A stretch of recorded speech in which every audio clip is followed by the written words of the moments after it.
All right. Welcome, everybody.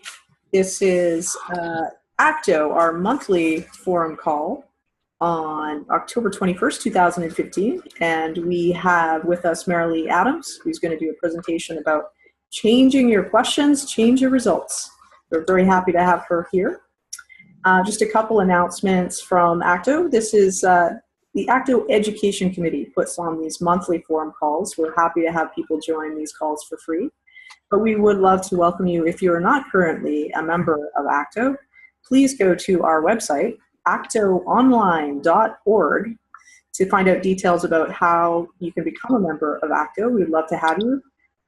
We are a community of peers that are dedicated to excellence in coach training. We're all coach trainers, coach training schools, and we're happy to provide these calls for people. And it always is an engaging and lively conversation when you get a bunch of coaches together. So, we have a conference coming up in June in Phoenix, and there are a few details about that on the website right now, but our registration and more details for the conference are coming up very soon. So the conference is from June 15th to 17th in Phoenix, Arizona.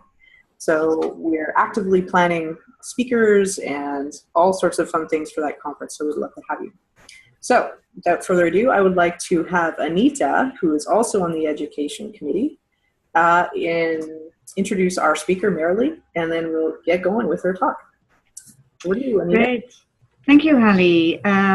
First of all, welcome to everybody. Welcome, Marilee, especially for you. I'm very happy that you are here, and I'm really happy that I can introduce you to all of us. And, I don't know Marilee very long, but in the time I know her, I discovered that she's a woman with many, many sides, because she's an author, she's an executive coach, she's a facilitator, she's a professional speaker, she's involved in different leadership programs in different learning institutes, educational institutes. She has a wonderful team where she can tell a lot about to us. So I'm very curious what we are going to hear this evening. Marilee, the stage is yours. Okay, wonderful. And thank you, Anita, and thank you, Hallie. I am really pleased to be here. I mean, being with a community of coaches and people who do something that I love and respect and think is so important is really great. And it's also great to speak with people who already understand and appreciate and have expertise with question asking. I think that coaches, more than any other group, really understand the importance of that and take advantage of it. And for me, that makes the conversation deeper. It also makes it more fun. And I know many of you are coach trainers, that you have students who are learning to be coaches. And so it's particularly satisfying because this is some material that you may be able to use and to share with them. So Anita mentioned that I've written some books, and this is sort of, I am in fact a question nerd. I love questions, and all of these books are about questions. The Change Your Questions, Change Your Life is where we're going to be focusing mostly today. And the new version of that is coming out in January, and the new subtitle is 12 Powerful Tools for Leadership, Coaching, and Life. So the book is a story about coaching, and I thought, I really should put that more into the title. And so let's look at the focus of our conversation today and what we're going to be working with. So to gain new perspectives on coaching that can positively and even transformationally impact your client's success and satisfaction, expand parameters of ICF Competency 6, which is powerful questioning, and to explore the benefits and practical applications of utilizing question thinking perspectives, which is, we're going to call it QT, perspectives and tools with your coaching clients. So we are all familiar with Competency 6, which is about powerful questioning.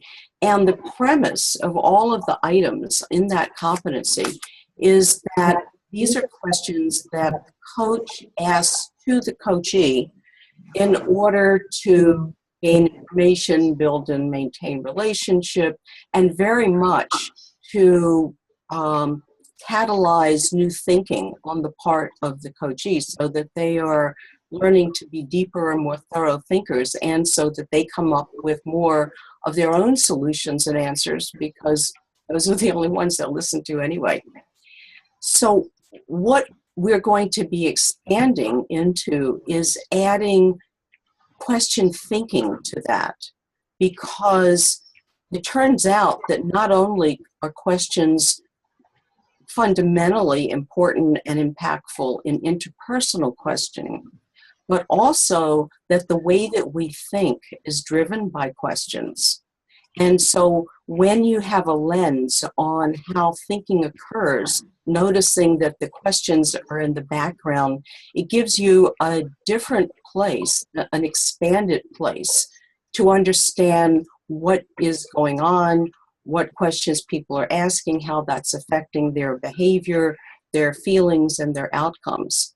So I'm going to describe question thinking, and then we'll move it into some other pieces. So question thinking begins with recognizing that thinking occurs as an internal question and answer process. And what we generally think of as a thought, which is a statement, is actually, it lives as the answer to a question that preceded it. So that our thinking is always a dynamic of question and answer, question and answer. And I want to demonstrate that to you, because that's conceptual, and I want to make it so that it lives moment to moment. It's very easy to demonstrate this because I am assuming that everyone listening to the call is dressed. Although sometimes that's not true for coaches who are on the phone. But I'm assuming that everybody is dressed, at least for the purpose of this example. And so if you think back to when you got dressed this morning, I believe that you asked yourself a series of questions that you may not have even noticed at the time because they go so fast. But some of them would have been, where am I going? What will be appropriate? What will be comfortable? Will anybody be looking at me through a microphone? Through a camera on my screen? I had to think about that this morning. What's clean? And then you did something very interesting. In a nanosecond, you made a decision that was actually an answer to that question. You picked up some items of clothing and you put them on, and you are, in effect, wearing your answer. So what I've just illustrated for you is the question and answer nature of thinking, which is also the question and answer nature of decision making. I gave a very simple, ordinary example, but you could extrapolate from that to a lot of other levels of decision making. So that's the first part about question thinking. The second is that as I'm speaking to you, it actually represents an external answer to my internal question. So I would, for example, I'm asking myself, how should I make this point? Should I give them another example besides getting dressed, or should I be paying attention to the time?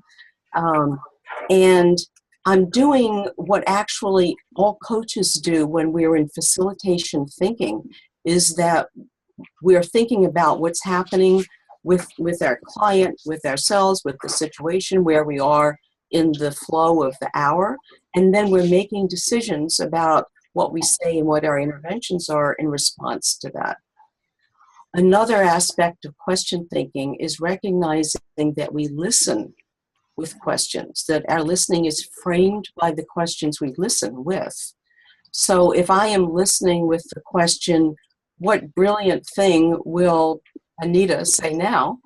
I'm going to hear something brilliant.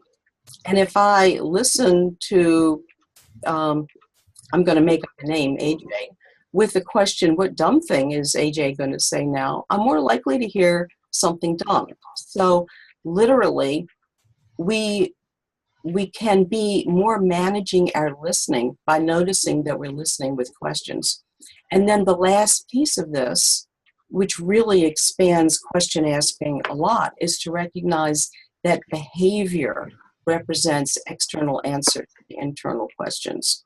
A very simple, but I think amusing example of that is if you think back to a long time ago when we were nomads, our behavior was driven by the implicit question, how do we get ourselves to water? That question led to particular behaviors, which obviously worked because we're here today, we're not extinct. History changed irrevocably when the implicit questions changed, how do we get water to come to us? And with that new question, or some version of it, we now have civilization as we know it. We have agriculture, irrigation, cities away from bodies of water, Las Vegas. And what I'm pointing to here is that the questions we ask ourselves lead to how we think, how we behave, how we relate, how we feel, and also the results that we get. So since our coaching clients come to us because they want some kind of different results, having this frame of what questions are driving their current behavior and thinking and what new questions could help drive what they're really wanting, then that becomes really very powerful. So additionally, based on question thinking and the way I just deconstructed it, we've also created a system of tools and practices that are based on this articulation of the nature of thinking.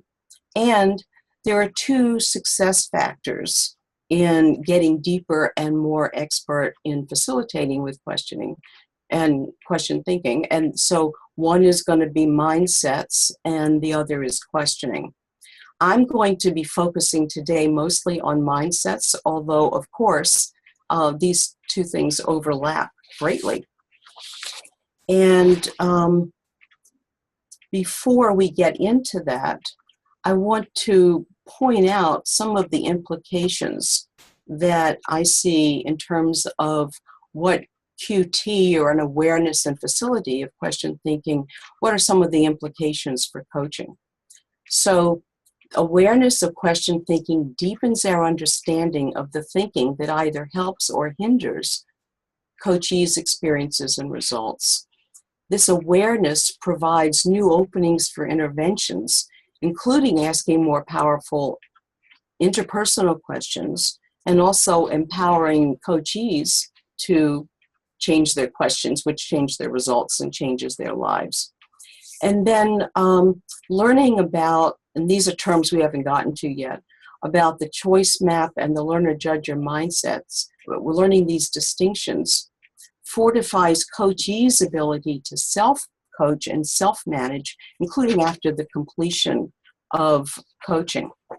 And I want to emphasize that when I work now, I actually, because I'm so immersed in this, it's hard for me to function without using it.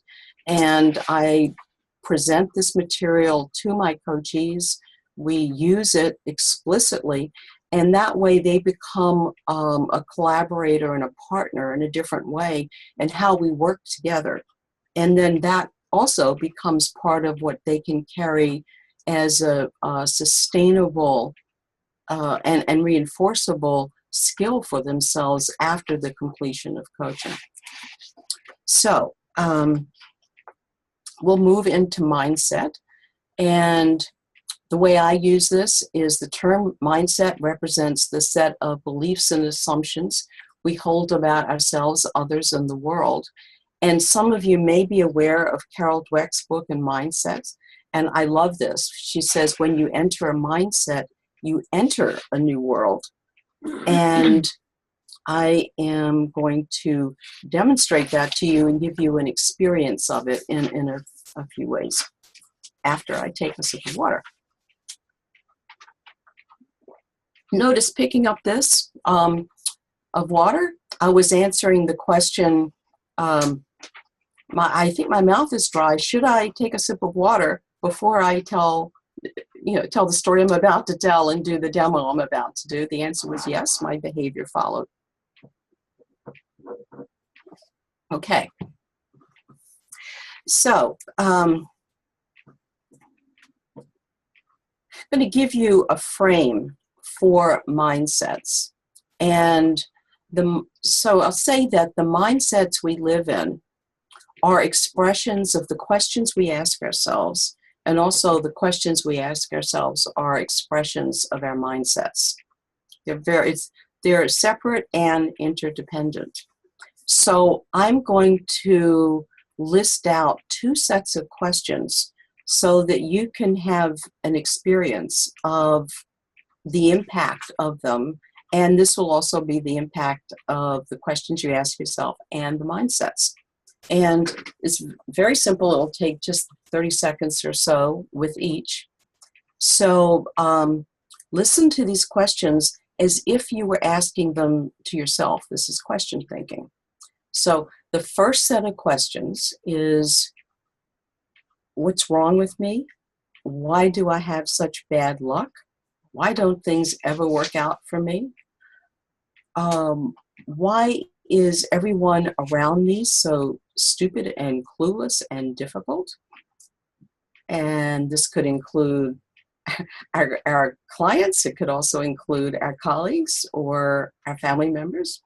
Haven't we already been there, done that? And then why bother? So notice how those questions impacted you, including physiologically, how they impacted your breathing, your thoughts, your level of tension if your shoulders went up, how you're sitting, how you're holding yourself. Because of course, we think that we think just with our heads and our brains, but our bodies are completely interconnected, and the questions and the moods that we're in live everywhere. They're embodied. So that was the first set of questions. Now I'm going to ask a different set of questions and notice the difference. And then I'm going to ask for a little bit of feedback just to hear how you were impacted. So we did these questions. Now we're going to do these questions. What do I want? What is valuable about this person or this situation? What can I learn from this, whatever it is? What is the other person thinking, feeling, and wanting? What are some positive steps forward that make a difference? And what's possible? So that's a very different set of questions than this set of questions. And I don't know how easy it is for people to respond. And if it's not fast, I'm saying this to Anita and Hallie, then either you could respond or I could just share what people typically say about those. Mm-hmm. I would just ask people to make sure they unmute themselves in the bottom left-hand corner. If you are on the phone, I've probably muted you, so you probably have to press *6 if you'd like to respond. So the question is, how did this set of questions affect you and this set, both in terms of your mood and your physiological being? First set of questions made me feel What's like wrong with me? Why do I have all the bad luck? The second set of questions, what do I want? And I wanted you to stop with those questions. We got halfway through them. I was like, stop! No! I can't take any more of those ones. Well, but what's interesting, I'm just going to take your comment, Hallie, and move ahead because there's a lot of material. Yeah. What you're saying is very typical of what people say. I've even had people get a headache like that in the middle of those questions. And then people always want the other set of questions. And what they experience is there's sometimes a dramatic difference in terms of their thoughts, their moods, their energy, their self-confidence. And the point here is that we all ask both sets of questions. So we'll call these judger questions. This is judger mindset. We'll call these learner questions. This is learner mindset. And in general, the judger questions have people feel negative, de-energized, lots of poor self-confidence, low desire to be with other people. And the learner questions, pretty much the opposite. Energized, more self-confidence, a desire to be with people. And where this becomes really important in coaching is that, well, of course, we coaches also have learner and judger mindsets. And the more aware we are, the more facility we have. But you can be pretty guaranteed that when people come for coaching, there is something that is not working the way they want. They want some change. And even if they come for stated very positive, I want to create this great whatever, the level of self-doubt that people have and negativity and self-criticism often lives in judger mindset.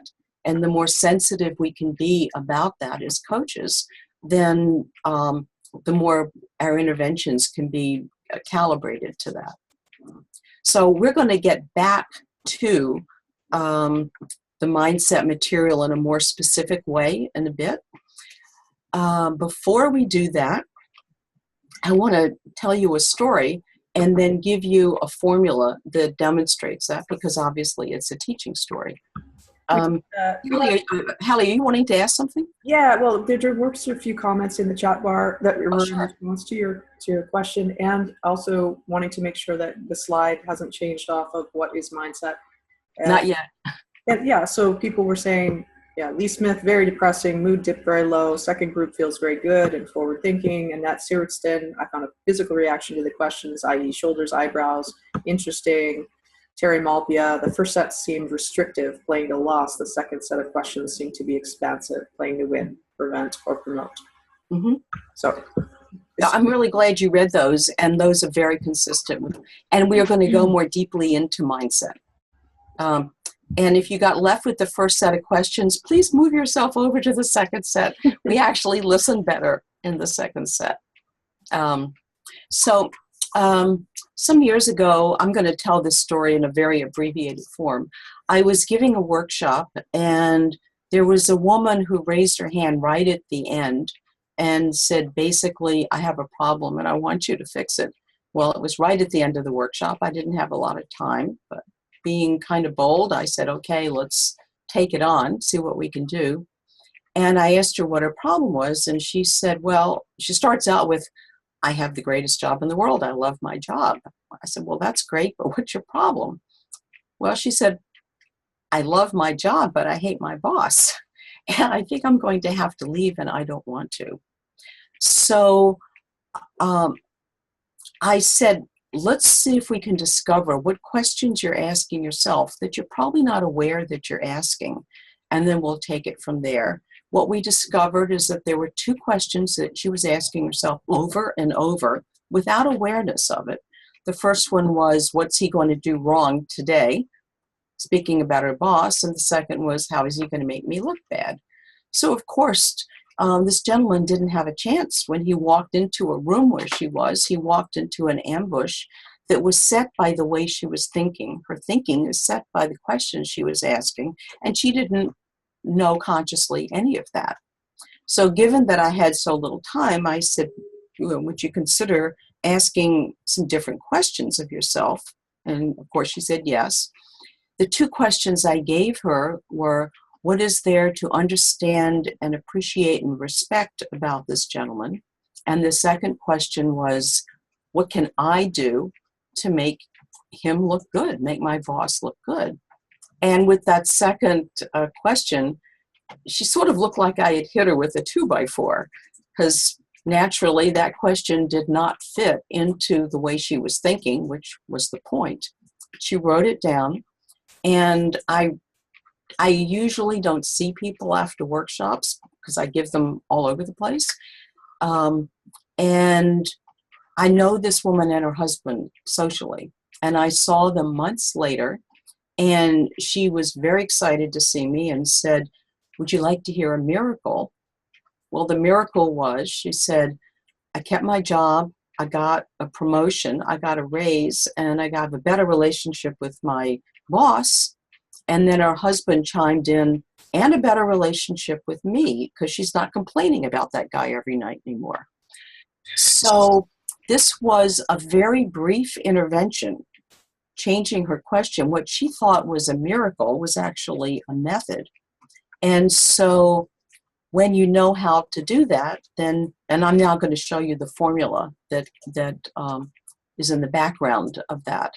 So questions lead to decisions, lead to actions, lead to results.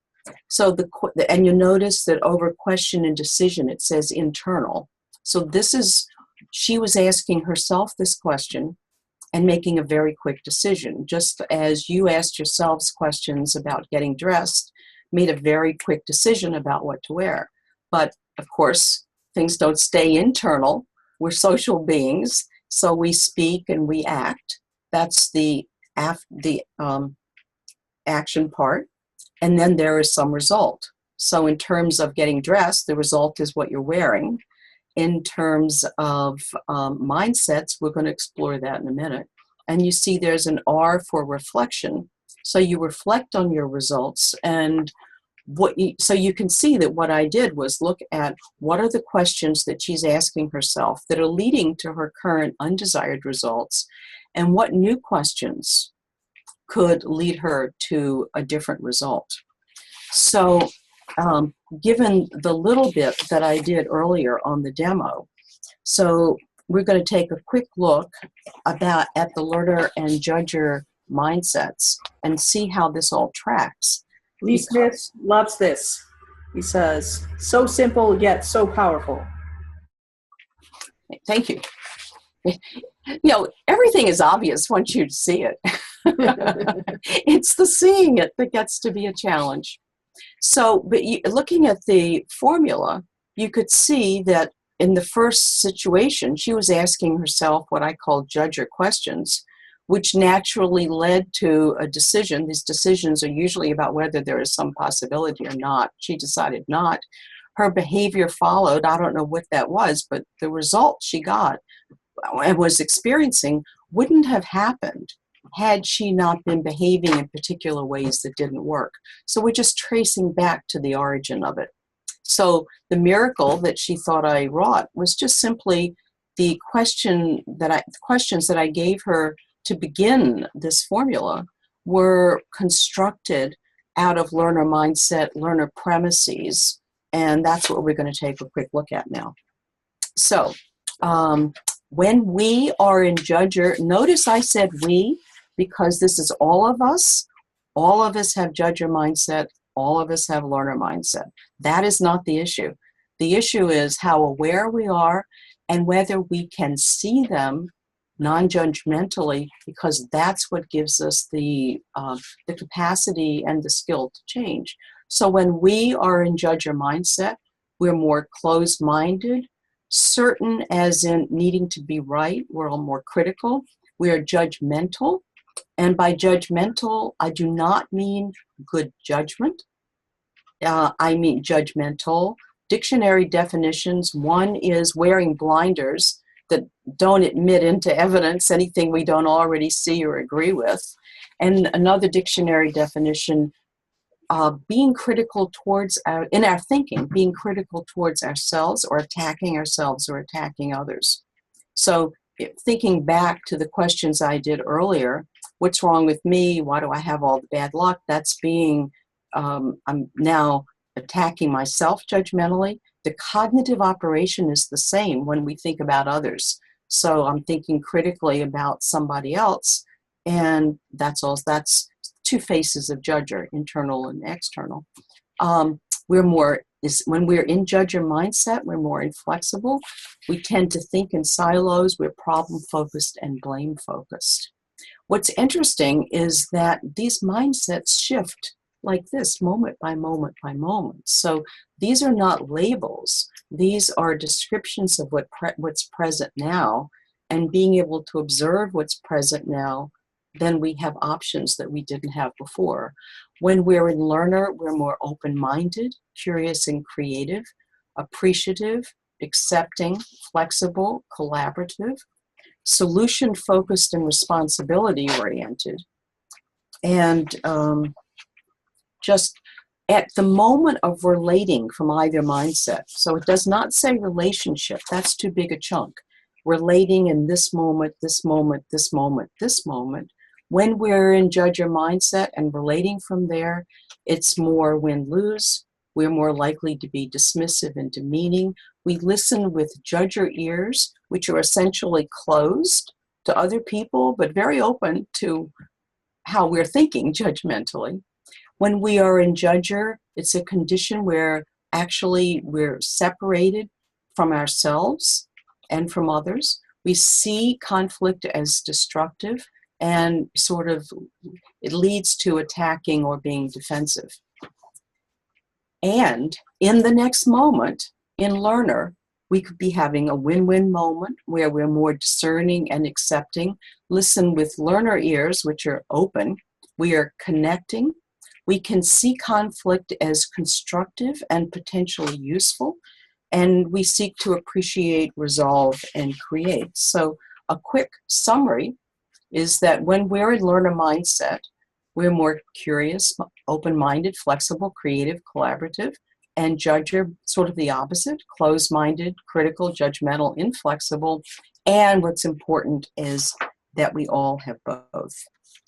So I want to show you an illustration that summarizes all of this. We call it the choice map. It's in Change Your Questions, Change Your Life, actually in all the books. And at the end of our time to get together today, there's a way for you to log on and get one free download of this if you want to use it.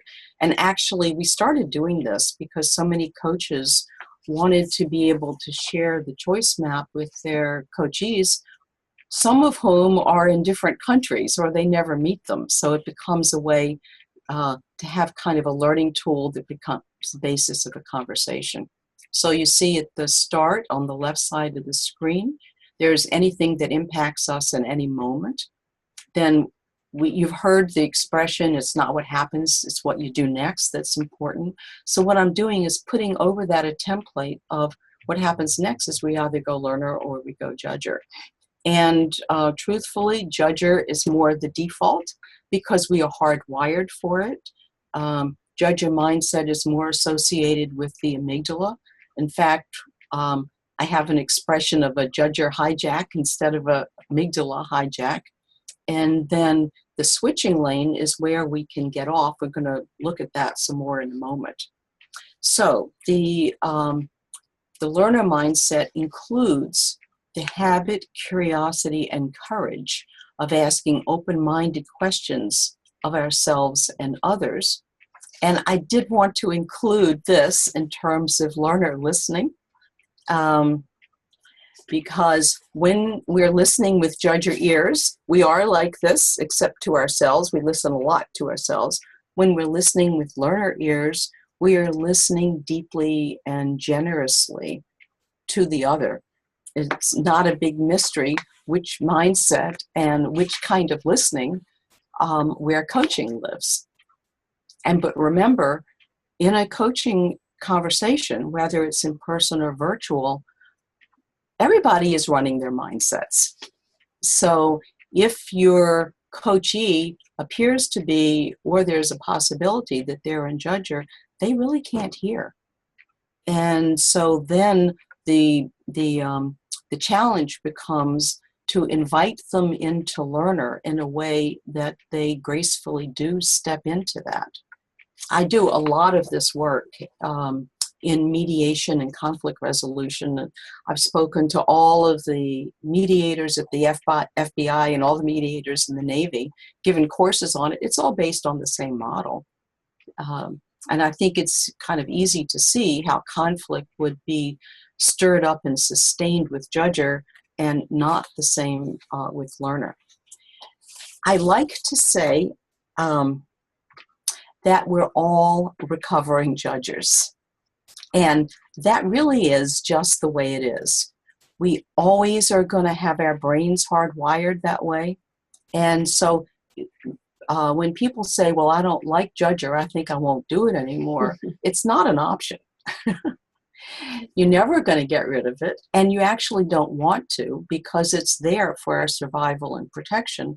The question is, how can we manage it so that we can be alert for protection when we need to be, and not be in that mindset when we don't need to be, and where we need to be resourceful, open-minded, and being able to really scan the landscape cognitively, and also just the space of what is occurring.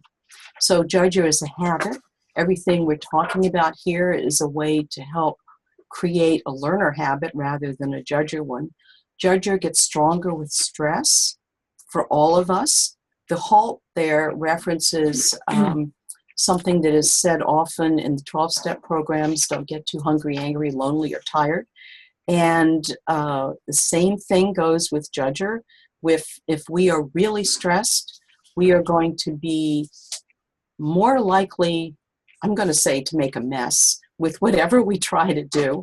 And so rather than trying to work on the situation, the first thing to do is really get ourselves back to learner, which is why it becomes so important to build that muscle, what I call building a resilient learner.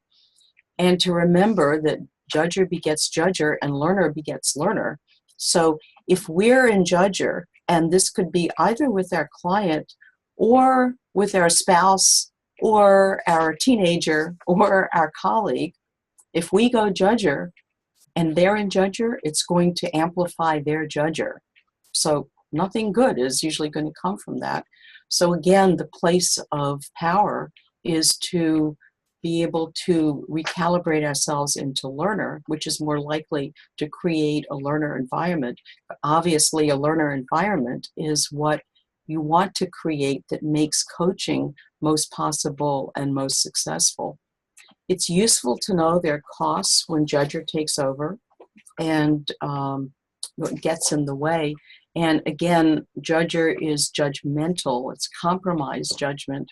Or one of the things I say in the new version of Change Your Questions is that judger mindset is the enemy of good judgment.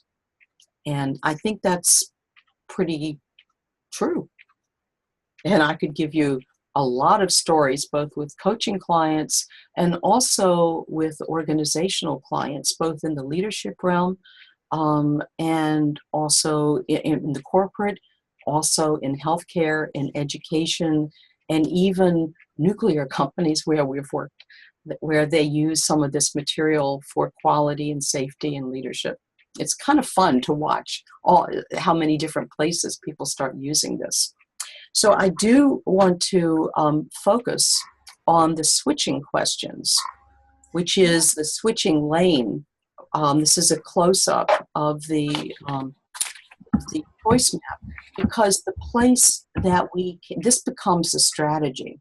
When we can identify that we're in judger, non-judgmentally, which is the catch, because it's easy to say I'm in judger, but judgmentally, we do that all the time. But to be able to name it without being stuck there liberates the ability to really ask genuinely and with curiosity, okay, I am in judger.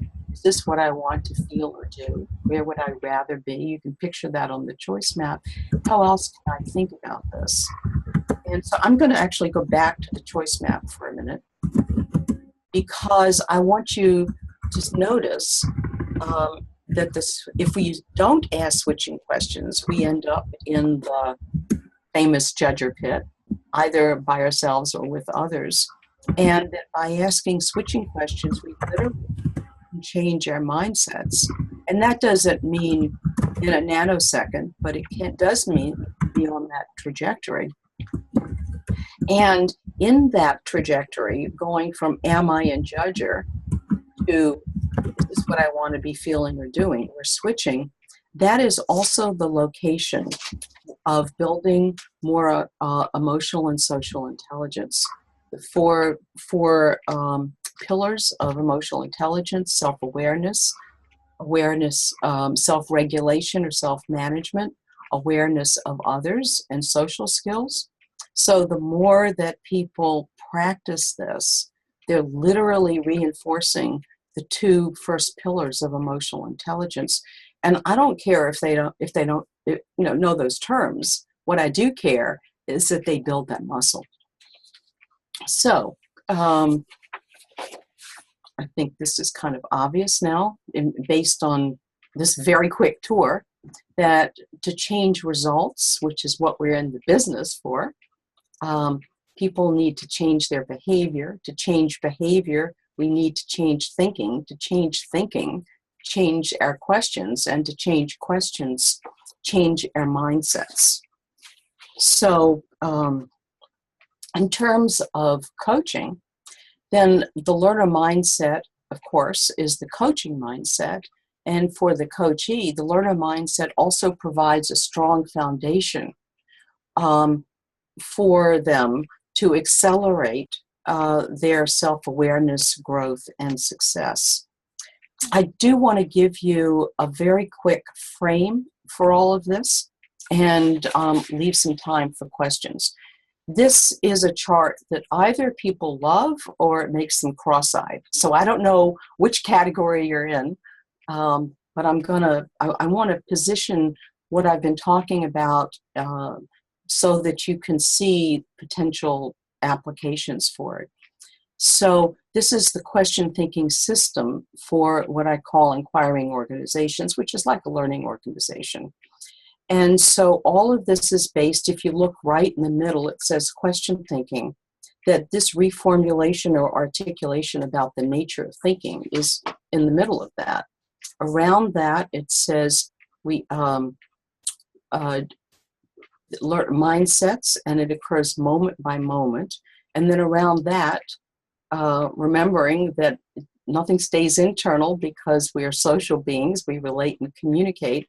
So just as the woman in the boss story, around that, in the areas that are pie-shaped, sort of, are a whole variety of tools that we work with that are all based on question thinking. The tools in orange are more specifically mindset tools. You see choice map there and switching questions.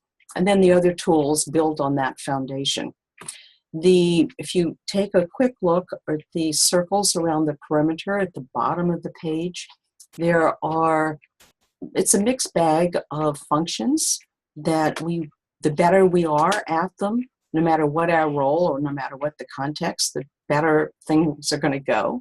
So we all want to elevate our thinking, our ability to gather information, to make decisions. This is part of facilitating change, communicating, innovation, resilience, and I'm limited here by real estate. There just isn't room for more. But I think you get the theme there, that all of these, the better we are, the better coaches we are. I thought I had turned that off. I'm sorry. And I'm going to stick it in the drawer. Hope they don't call back.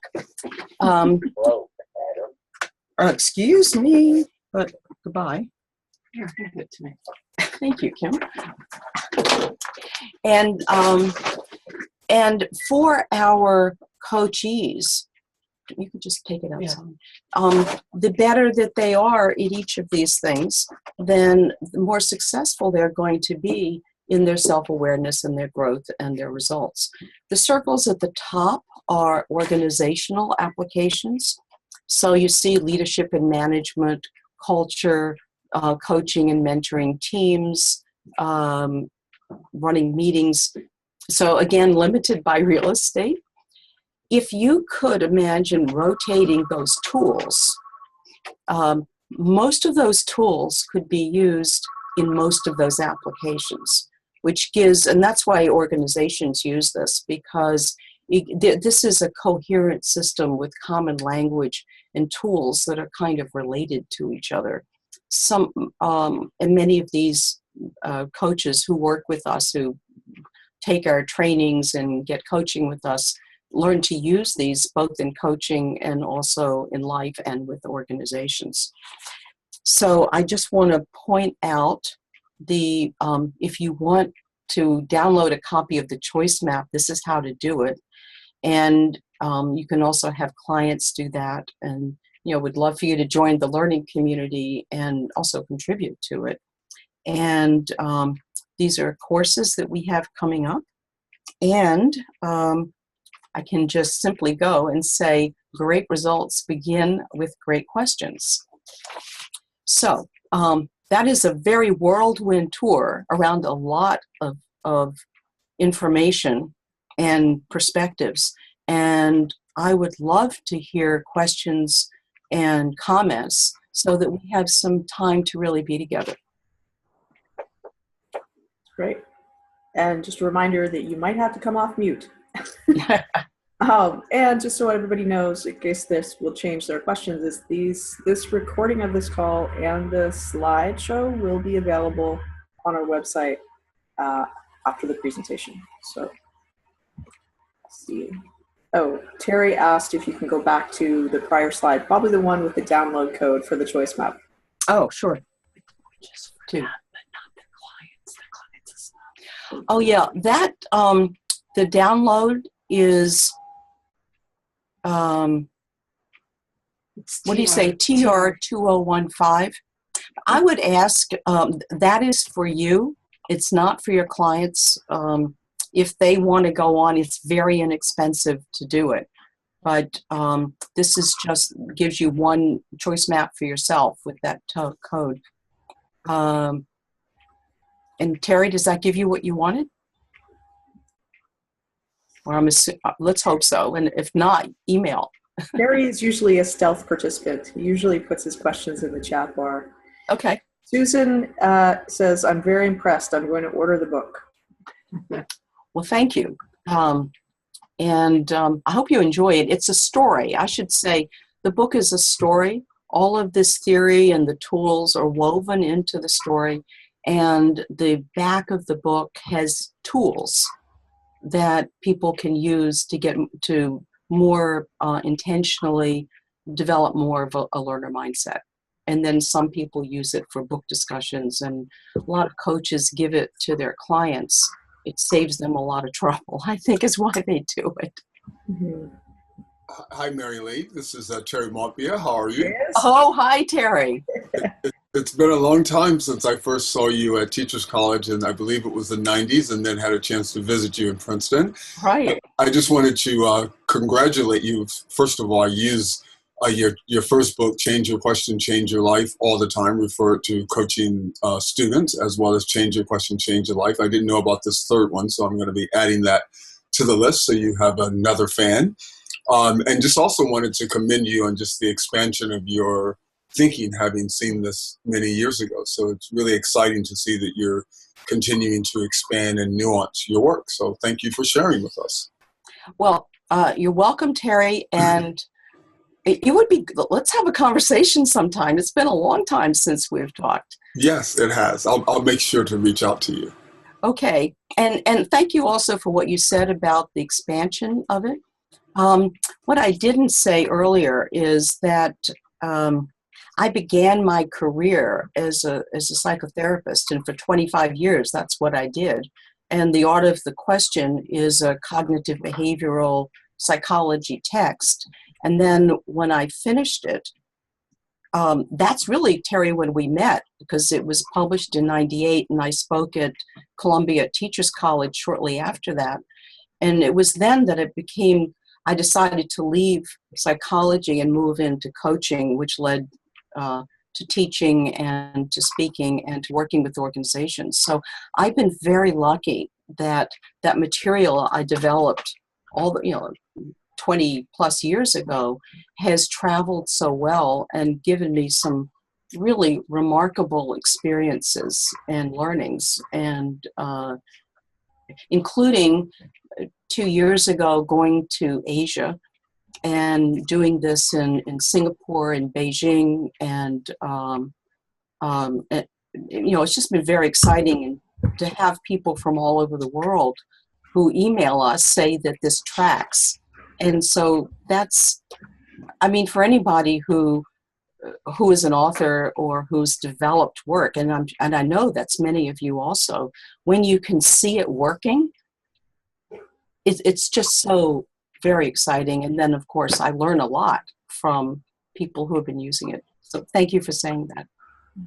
We have comments coming through that people are very loving it and will be using it with their clients and with the students. So you're reaching an audience here that has a lot of impact with a lot of different coaches. So I have a question about, you talked about the awareness of when we are in learner versus judger. And do you have any, like if I'm working with a coaching student, is there any exercises or practices that you would suggest to have somebody hone their ability to become aware of when they're in? I mean, it seems obvious, but because it's such a but it's not obvious. Yeah. I mean, it's obvious when it's big, but sometimes it can be very subtle and nuanced. And I would say that there are the tools at the back of the story. There are a number that have specific exercises that you can use with people. I think presenting the material in a very, I would suggest doing it in a relatively casual way, not this is the best thing since sliced bread, because then people could pull away from it. And I think that the most important thing in presenting it is normalizing judger. And because otherwise people can get kind of defensive about it. And so oftentimes I tell stories on myself when I was in judger and then switched to learner.